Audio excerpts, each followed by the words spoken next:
อ๋อน้องไส้ครับพี่น้องเด้อเราพอดีผ่านมาพบพ่อครับน้องต้นกล้าเพิ่นเนาะว่าพอดีสิเข้าไปพุ่นเนาะทางบ่าวบุญเพิ่นสิไปเบิ่งบ้านน้องหัวยองเอาว่าเพิ่นคลอดลูกเอ้าเดี๋ยวจะมาจังน้องต้นกล้านี่มาหาปลาโอ้ยได้อยู่บ่เนาะได้เยอะข้าวกินน้ำก่อน โดยเอาเพิ่นพากินกับโดยสบายดีจ้ะใช้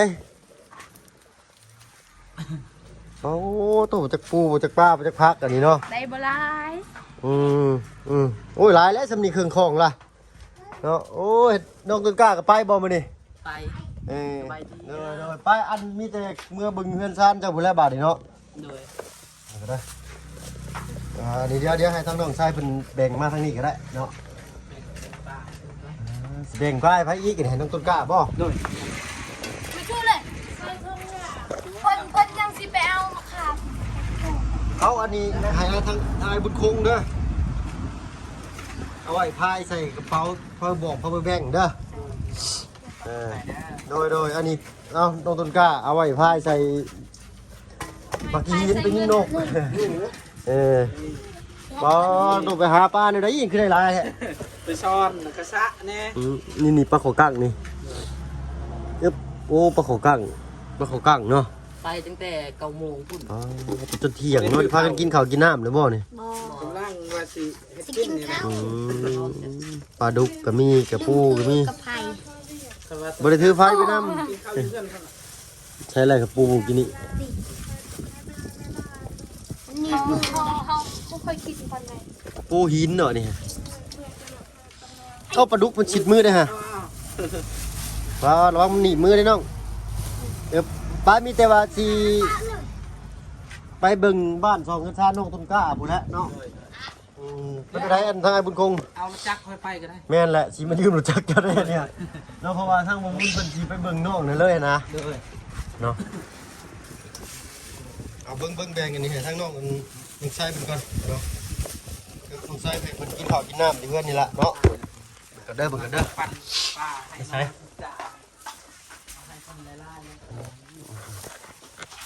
พี่น้องเด้อโทรศัพท์กับแบตเบิดอันถั่วเอาจานมาไปอันนั้นน้องใส่ไปหาจานให้อ้ายดูไอ้ตาอาคำกับผมได้เลยเอาไปอุ่นกันได้นี่เด้อโอ้จะเกิดมาแต่หมู่บ้านนี่พี่เด้อเนาะมาเอาทำน้ำพริกละเอาอีกมาว่ากินข้าวก่อนแต่ว่าเพิ่นข้าวเยอะเอาไปอุ่นก่อนเด้อเดี๋ยวต้องใช้เด้อฟังพี่เพิ่นได้ให้ซื้อมาแต่เมื่อคืนนี่พูดเป็นอะไรน้องเอาไปอุ่นมึงเอาไปอุ่นกันได้หล่ะเด้อเนาะอุ่นก่อนโอ้ยขอบมกขอบหอยลายเลยเพราะว่าผ้าอันสบายดีทางไอ้บุญคงจ้ะแต่ว่าสีผ้าขึ้นไปอันเบิ่งกันดีก่อนมา2 เงินชาติพอดีทางผ้าพี่เป็นมาจากมุกดาหารพี่เป็นมาจากมุกดาหารมาเจ็บคอเมื่อกี้นี่เนาะเลยสีผ้าไปเลยชิแลนข้ามไปมุกเลยเนาะนี่ชิเมื่อบ้านกันว่ามีลูกเวลามาแวะนั่งต่อบ้านมีแต่ว่าชีวิตมอเตอร์ไซค์ขึ้นไปหุ่นได้บัดนี้ได้เดี๋ยวเอาไปก่อนบัดนี้เด้อเนาะโอกาสหน้าบัดไหนสิมาแวะมาเล่นมาเห็นไหมเนาะไปก่อนเจ้าสบายดีเกือบ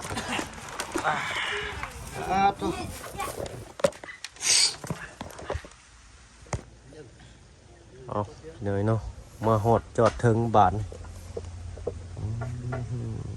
ทางไอ้สร้างเพิ่นอยู่ใช้โธ่พี่หน่อยเนาะไปดับไว้ไปเบิ่งกันพี่หน่อยเนาะบ้าน2 เงินชาติหลังคาเหลืออีกแค่นึงพี่หน่อยเนาะโธ่เป็นไหนพี่น้องเบิ่งน้ำกันเนาะลมเพิ่นก็เป็นสีไม้สักทองเนาะงามแดงๆเหลืองอร่ามเหลือแผ่นสุดท้ายแล้วเนาะเบิ่งกันไปติดใบประตูให้บาดนี้เนาะ งามเด้เนาะตั้งคอยเบิ่งว่าอันนี้เพิ่นสิจัดการให้เอิบยังบ่ทันตอกพี่น้อยเนาะตะปูก็สิล้มสิพัดไปก่อนซะแหละเอาพอดีสังกะสีก็ได้น่าจะติดปัดลมเดี๋ยวตัดออกนิดนึงเนาะสีฟ้าสีน้ำเงินใช้ไม่ตู้ไม่ใช่ ไปแล้วไปสวนเขาไปว่าไปคุณมัน โอ้ไปกดมัน แม่ไปคูแห้ง เอานี่ไว้กินเด้อ ดูดู อันไว้ใช้ประตูว่าอันเอาสู่ทางช่างเพิ่นกินนำเด้อ เด้อ ได้ทางประตูเพิ่นมาเลยฮะเนาะเอาไปอุ่นก่อนเด้อเนาะเอาไปอุ่นเลยก็เอาไปสู่ช่างกินน้ำเนาะทางพี่เพิ่นคือเก่า จะเอาอัน ได้ยังมาในประตู ไปครับ เอาลายฟ้าละมือได้พี่หน่อยเนาะเมื่อปีมงปีใหม่ปีเมือนเนาะกับครอบครัวสบายดีเด้อทางประตูเด้ออันยับเข้ามาพี่ยับเข้ามาห่มพี่เนาะสบายดีอยู่ โดยโอ้ยไปได้กินข้าวกินน้ำบ่ไปตู้ ยังทันได้กินน้ำมัน ห่าน มัน เสือพี่น้อยเนาะโอ้ยบริยิบเสือลงมาแต่ท้ายรถ ช่าง มีแต่เสือเป็นเสือเล็กน้อยเสือผู้หญิงพี่น้อยเนาะโอ้บริยิบมาซ้ำอยู่ท้ายรถบ่บุญพุ่นรอบหน้ารอบในพี่น้อยเนาะตอนแรกก็คิดว่าเพิ่นสิขึ้นมานำกันเพิ่นบ่ได้ขึ้นบ่เป็นหยังเนาะรอบหน้าก็ได้อันนี้เอาไปอุ่นก็ได้มีไข่ลูกกับน้ำจิ้มมีน้ำจิ้มมาแล้วไปอุ่นไฟมันร้อนก็ได้เนาะมีจามเอ็นมีนั่นนี่น้ำแน่แบ่งให้น้องชายแล้วล่ะเนาะอุ่นไฟให้มันร้อนเลยแต่งชูชางเพิ่นกินเด้อเนาะอันนี้ใช้เบิ่งอันที่ขึ้นไปเบิ่งเงินซานบ้านซองก่อนพี่หน่อยเนาะบาดนี้ทางไอ้สร้างเพิ่นไอ้หลังไปใช้ไอ้หลัง ไปเอาน้ำ ใช้สิขึ้นได้บาดนี้โอ้โตขนาดยังบ่แล้วเนาะมีคนมาอุ่นเรือนอุ่นชาติทั้งน้องเพิ่นเนาะ ไฟดับบ่อยอันแรกนี่สิเฮ็ดหยังต่ออันไม้เสลานี่เหลือ2แผ่นเนาะเอาไว้แต่งเฮ็ดเป็นนิ้วอันนั้นเอาไปหน่อยเนาะทางขึ้นบันไดเอาไปหลอกเอาพอเป็นสีนี่เด้เป็นสีควันบุหรี่ก็เดี๋ยวสิตามมาขึ้นนี่แต่ว่านี่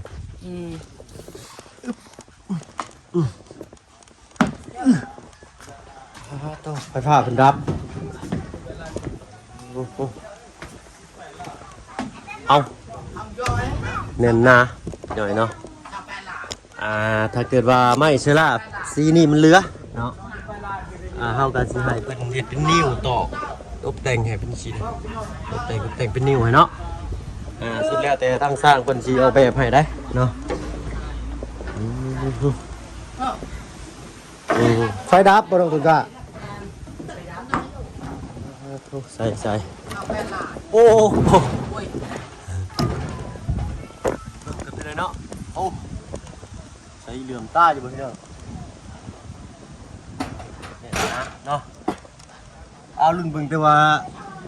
หลังคาสิหัวบ่มีติงเลยเพิ่นน่ะ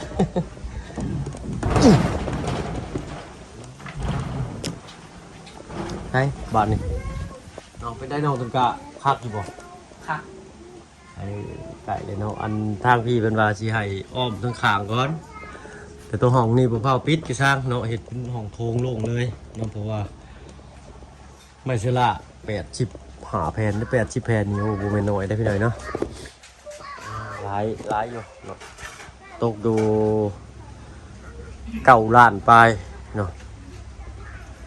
ทั้งหนดทั้งตะปูตอกช่างกระสีพ่อไป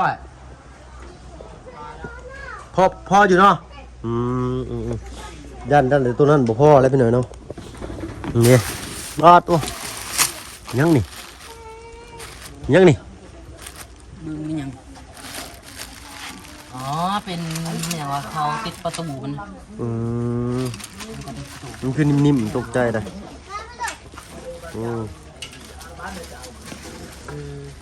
นักแม่แหละแม่น เอาพี่หน่อยเนาะไปหากินบ่ต้องตุนกะวะนี่ แม่นไปหากินไปหากินพร้อมทั้งน้องไส้ทั้งไอ้บุญคงเพิ่นพาไปไกลบ่ไก่เมื่อย เนาะโดยไก่พูเลย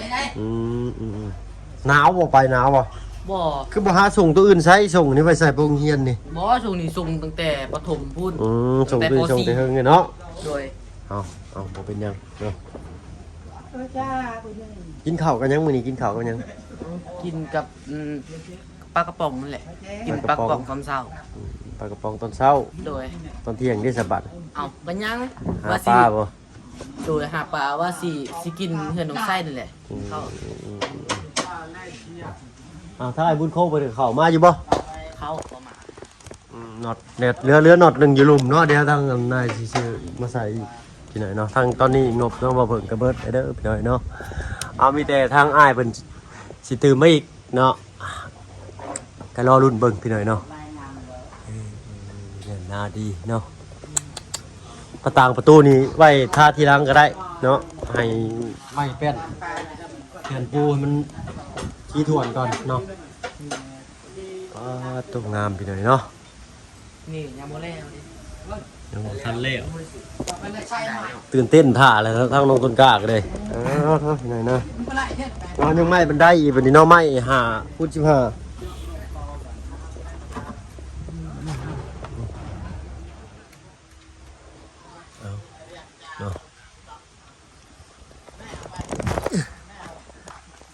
แหละพี่หน่อยเนาะ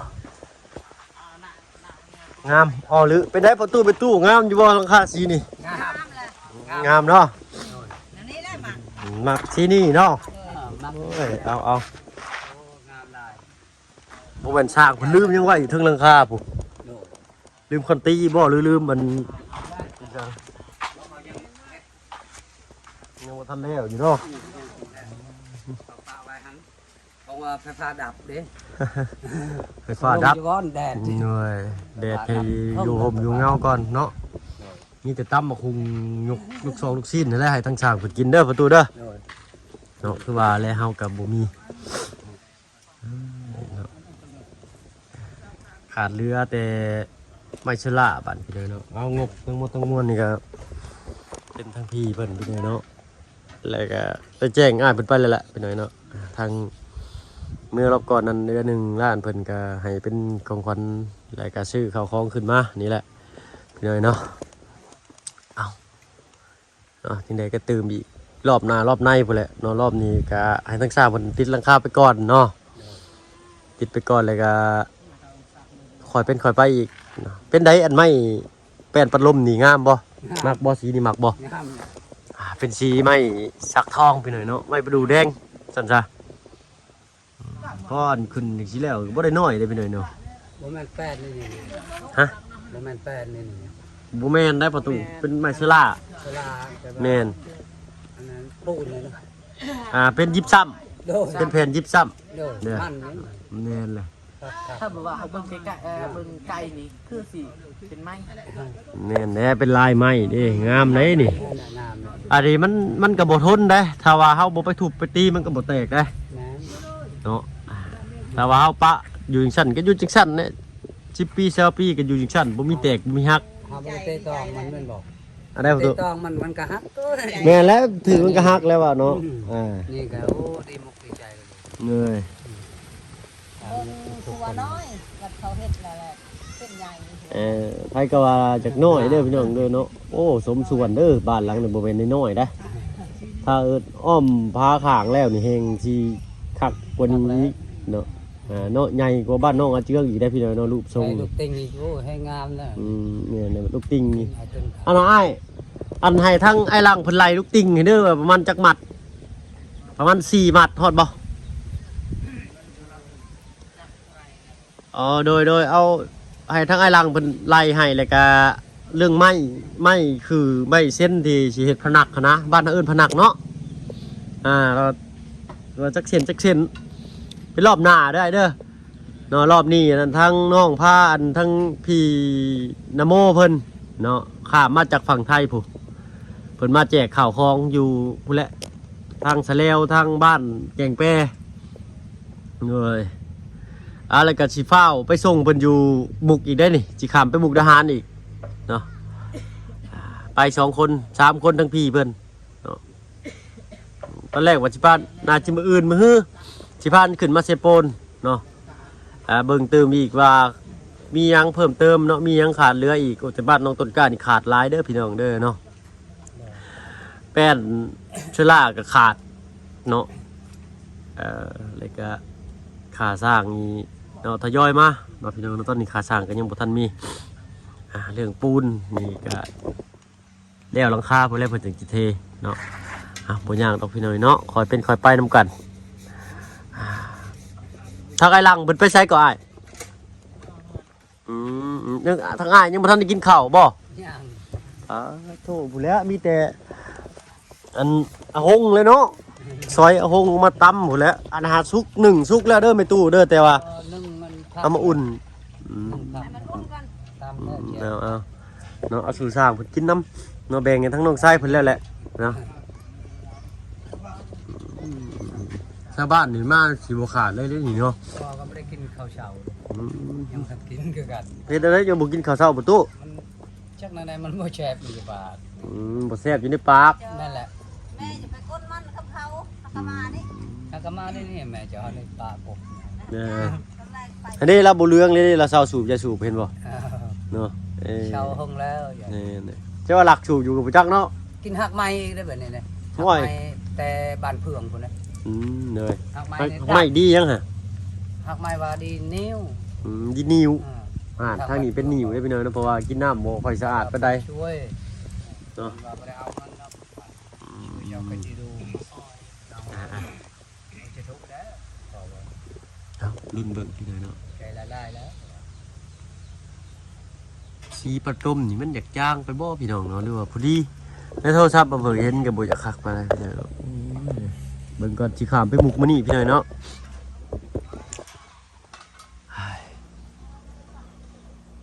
เอาทางไอ้หลังมันโทรไปอยู่เนาะแต่ว่าอยู่เขตบ่มีสัญญาณหับก็หับบ่ได้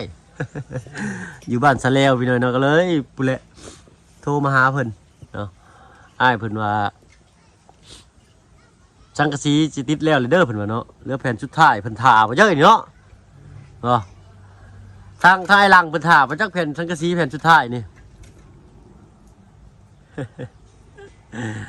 ไอ้หลังเราถ่าข่อยบ่ว่าอ้ายเนี่ยสังกะสีแผ่นสุดท้ายเห็นเราโทรหาว่าดอก มันแดดเนาะไฟฟ้าดับโดยโดย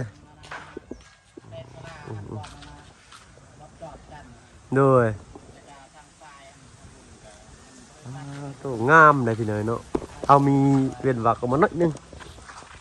เนาะออกมาผ่านวัน20เส้นนี่อันนี้เนาะเอาบติดโผล่ผนังเข้าไปกับรุ่นเบิ่งอีกเนาะข้างหลังคือได้ยินเสียงเล็กหน่อยแซวอยู่เพิ่นไปเห็นยังอยู่ป่าอยู่ดงเด้อไปขึ้นโกมกระทันไปขึ้นต้นพุทราพี่หน่อยเนาะมีน้ำมันก็ยังขึ้นได้จริงเด้เล็กหน่อยนี่ก็ได้เอาเล่งเบิ่งพี่หน่อยเนาะว่าลังกะสีซ้ำกันบ่ซ้ำกันเลย เพิ่ เนาะ นมาพุซ่าเนาะ เมียนแน่นอนไงเอารุ่นเบิ่งกระสีไม้บัดนี้เด้อเนาะสีไม้บ้านน้องไซเอามีแต่หาข้าวหน้าไม่ใช่เพื่อนเนาะถ้าว่าน่าได้ก็ได้ถ้าอ้ายกะสีกลับออกไปก่อนเด้อ โดย เนาะเพราะว่าสิถามไปมุกดาหารนี่ก็บ่ายโมงเลยเด้เพื่อสิลงไปฮอดพุ่นเพื่อสิไปแวะน้องบ้านน้องจันน้องบุตรอีกก็โตวิธีบ่าย3 โมง 4 โมงได้ข้าม5 โมงก็ไปกินข้าวอยู่บ้านพี่เพนอีกแล้วก็กลับมาอีกตั้งแต่ดอนตาลจังหวัดดอนตาลไปเลยเนาะโอ้ยเอามื้อนี้ก็คือสิได้นั่งแต่รถนี่แหละเนาะเดี๋ยวสิเก็บภาพบรรยากาศมาให้ปะลุง14เบิ่งพี่น้อยเนาะอันอยู่ฝั่งไทยนี่ทางปะลุงเพิ่นก็คือสิเห็นบ่อยเลยพี่น้อยเนาะรถลาถนนหนทางแต่ทางเฮาก็ยังอยากเบิ่งวิวทิวทัศน์ภาพบรรยากาศแบบบ้านเฮานะเนาะแบบภูเขาคืออย่างนี้นะก็บ่ได้อินปานใดพี่น้อยเนาะกับการที่เฮาข้ามไปฝั่งนั้นเนาะเพราะว่าเฮาอยู่แต่ดนแล้วแหละมันแบบมันอยู่จนชินแบบว่ามันมันอยู่หรือไม่ก็อยากเปลี่ยนมาอยู่สินะถ้าว่าเพิ่งว่ามักนี่นะพี่น้อยเนาะมักบ้านเฮาแปลว่ามันมีป่าไม้เนาะมักไปน้ำพุน้ำยังหลายกว่าเนาะตามถนนหนทางทางบ่เพิ่งบ่ค่อยมักปานใดเนาะรถหลาย อันตรายเนาะบ่คือขึ้นภูขึ้นผาเอาไปทางอื่นก่อนเนาะมาตีมือกับห้ามน้ำไรเด้อน้องต้นกล้าเด้อ โดย เอาไปแล้วเนาะสำหรับคลิปนี้เจ้าบ่เบิ่งขอตัวลำลาก่อนเนาะไป สบายดี เลยเนาะโอ้ยผู้ ไปตลอดปลอดภัยเด้อไอ้ เลยทั้งอันแม่ตู้พ่อตู้เพิ่นโยเขาทั้งสร้างเพิ่นเนาะเอา เดี๋ยวยังไม่ทัน เนาะป้าในใช้ได้ยังไงทั้งไอ้สร้างเพิ่นกินแน่ พักลวกพักลวกพักตามแจ้ว ทำนี่แหละเนาะอาหารบ้านเฮาลวกผักนี่ก็สุดยอดแล้วเนาะเอาตั้งลูกไปทางอื่นก่อนเนาะเอาพอๆกันคลิปหน้าอยู่นี่แล้วโดยเนาะไป ให้ตลอดความไปมา โดยเนาะมืออื่นมือฮื้อพุ่นแท้ทาง ไปมา สิขึ้นมาใหม่ทางบ่เพิ่งก็ได้พี่น้อยเนาะอื่นนี่ยังข้ามมามื้ออื่นข้ามมื้ออื่นยังอยู่บ้านพี่น้อยเนาะแต่ว่าได้ข้ามมาได้ขึ้นมามื้ออื่นเลยบ่จักมาแต่มุกดาหารตอนค่ำตื่นเช้ามาเลยเดี๋ยวว่าทางบาบุญกับทางลุงเพิ่นสิพาข้ามมาแค่ปูนเลยบ่จักเนาะเอ้ายืมรถทางบาบุญคงเพิ่นมาพี่น้อยเนาะ ไปก็ได้ช่างเด้อเนาะขอบมุกขอบใจหลายๆแล้วก็แนวใดก็ให้ทางไอ้ลางเพิ่นประสานงานหาเด้อเนาะทางน้องขึ้นมานี่ขาดเรือยังอีกพี่น้อยเนาะเอาไปก่อนไปตู้เด้อเนาะพ่อกันขึ้นหน้าพี่น้อยเนาะโอ้ยไปเด้อเนาะที่ว่าทางบ่บุญเพิ่นท่าอยู่เนาะหลังจักไปเนาะเบิ่งแง่งแข้งสุขภาพอยู่ร่มๆเลยเนาะเอาจ้ะประมาณนี้พี่น้อยเนาะมีแต่จิบเข้ามาอัปเดตเพิ่มเติมอีกเนาะมีนี่ทางบ่บุญเพิ่นเข้ามาล่ะเพิ่นสิเข้ามาอันนี้เลยบ่นี่เนาะมีเสื้อผ้าบ่เขามีก็สิให้ทางบ่บุญมันหยิบออกไปโอ้ยไปซะคือสิได้เวลาลงเลยแหละเลยเนาะจ้ะพี่น้อยเนาะพอๆกันคลิปหน้าสำหรับคลิปนี้ถ้าบ่เพิ่งขอตัวลำลาแล้วเนาะอยู่ดีมีให้เพิ่นสุขสุขคนไปแล้วพี่น้อยเนาะสบายดีจ้ะ